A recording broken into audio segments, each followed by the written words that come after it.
The Twilight books defined teen romance for a whole generation. So the lion fell in love with the lamb. The movies, total hit. But as always, Hollywood skipped a few juicy pages. So whether you're a full-on Twihard or just here for the vampire drama, we're sinking our teeth into the biggest book-to-movie changes. Let's go. The Twilight film made Edward's vampire reveal super dramatic. Say it out loud. But the paper version, way more low-key. Instead of dragging Bella into the spooky woods for a glittery confession, Book Edward kept things chill. After saving her in Port Angeles, they just talked in the car. No sparkle show, no death glares. This is the skin of the killer, Bella. Miss Swan mentioned what she'd heard from Jacob, tossed around her vampire theory, and Edward basically confirmed it. Plus, they'd already spent more time together, with Bella slowly connecting the dots. It felt more like two teens bonding over secrets, not one of them threatening to eat the other. Maybe a future reboot will stick to the book version? Bella and Edward's love story technically begins in biology class. I'm sorry I didn't get a chance to introduce myself last week. I'm Edward Cullen. But the book gives us way more than awkward lab partners. There's an entire chapter where students test their blood types. Edward skips it, for obvious vampire reasons. Bella, on the other hand, faints at the sight of blood. Mike tries to play hero and walk her to the nurse, but Edward swoops in later like a sparkly knight. Cullen jokes about it, helps her ditch Jim, and their chemistry really starts to bubble. Too bad the movie left it out. It showed Edward's caring side, made Bella more relatable, and gave us some real teen awkwardness. One of the biggest misses in the movies? Alice's backstory. She's not just important, she's indispensable. Bella will be one of us. I've seen it. But her tragic past in the books is seriously gripping. Born in 1901 in Mississippi, Alice had visions of the future since she was a kid. After her mom was murdered and her dad turned violent, she ran away. However, Alice was thrown into a mental asylum because of her crazy premonitions. While locked up there, she started seeing James, you know, the creepy tracker vampire. The guy was hunting her, but thankfully, a vampire friend turned to Alice to save her life. Honestly, this whole story could be its own Twilight spin-off. It gives Alice so much depth, especially since she's all sparkles and smiles in the movies. It's time, it's time, it's time! Too bad the films left all that in the shadows. In the movies, Bella doesn't exactly come across as a girl with a packed schedule. We mostly see her caught between Edward, Jacob, and emotional breakdowns in the woods. But in the books, Bella had a life. She worked part-time at Mike Newton's family sporting goods store, juggling customer service with vampire stress like a champ. Also in the movies, we see Bella and Charlie bonding over berry cobbler at the local diner. I ordered you the spinach salad. I hope that's okay. But in the books, that diner doesn't even exist. She was the one making dinner every night, which gave us some wholesome father-daughter moments. These little things made Book Bella more grounded and independent. Less damsel in distress, more teen just trying to survive high school, heartbreak, and the undead. Esme might be the most underrated Cullen of them all. She's the heart of the family, supportive, kind, and a total interior design enthusiast. I'd like to thank Renee and Charlie for bringing such a wonderful person into the world and into our lives. We will cherish and protect her forever. But in the movies, we barely learn anything about her past. In the book, though, she actually opens up to Bella before the iconic vampire baseball game. Turns out, her human life was anything but easy. She lost her baby and, overcome with grief, jumped off a cliff. Carlisle found her just in time and turned her into a vampire to save her life. It's a heartbreaking story that adds so much depth to her character. Plus, it explains why she's so fiercely protective and nurturing toward her adoptive kids.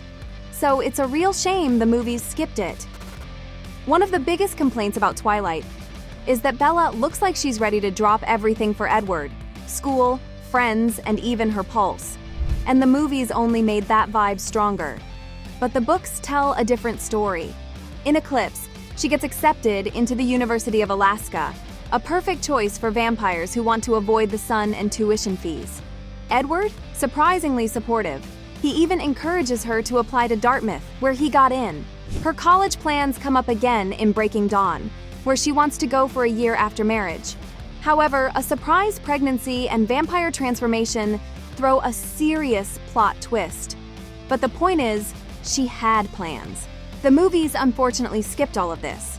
So instead of a girl juggling life and love, we got a girl obsessed with love and nothing else.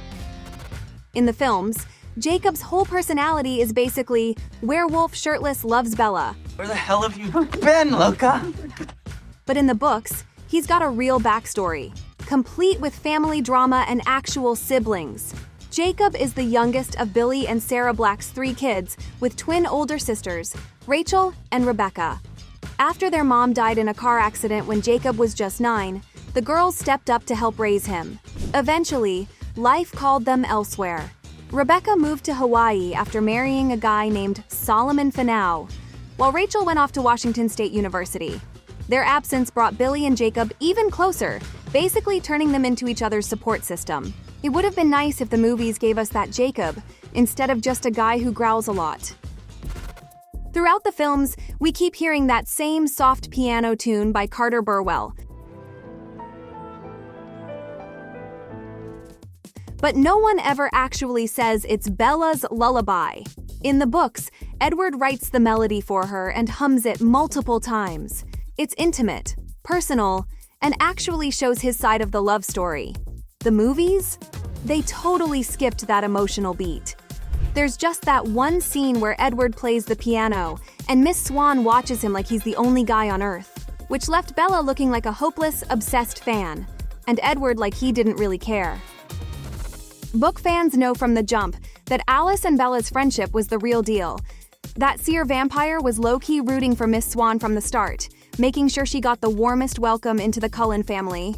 She even had visions of their tight bond way before Bella and Edward ever got together. Bella and I are gonna be great friends. Plus, Alice literally saved her twice from the Volturi, including an epic trek all the way to South America to protect Bella's family. But they weren't just life or death buddies, they had their fun too. Shopping sprees, sleepovers, and wedding planning marathons. Then came the movies and totally watered it down. Alice refuses to stay over at Bella's place just because of Jacob.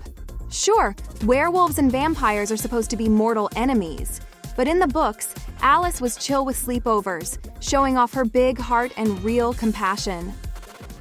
When Bella finally chooses Edward over Jacob, her reaction is worlds apart between the books and the movies. You know I love you. You know how much I wish it was enough. In the films, Bella keeps her conversation with Jacob to herself, leaving Edward clueless. But in the books, she turns to her vampire boyfriend for comfort. Bella's heart is torn, and rejecting Jacob breaks her. And Edward takes it seriously. He holds her, soothes her, and actually gets it. That raw, emotional moment was totally missed in the movies. If you judge the whole series just by the first movie, Twilight sounds like some mysterious artsy word with zero explanation. Spoiler alert, it actually means something important. Twilight, because Cullen was living in eternal night until Miss Swan showed up. She brought the light into his endless shadow. New moon? That's the darkest phase of the lunar cycle. That fits both Edward and Bella's mindsets perfectly. Hopeless, lonely, and depressed. Plus, it's the first lunar phase, which fits Jacob too. He's new to the supernatural world, starting his werewolf journey. Eclipse? That's the moment Jacob's shadow gets totally eclipsed by Edward's return. The love triangle's big turning point where Bella makes her choice.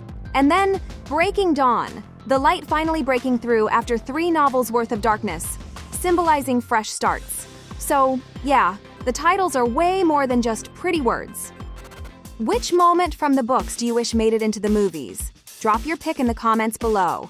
And hey, thanks for watching!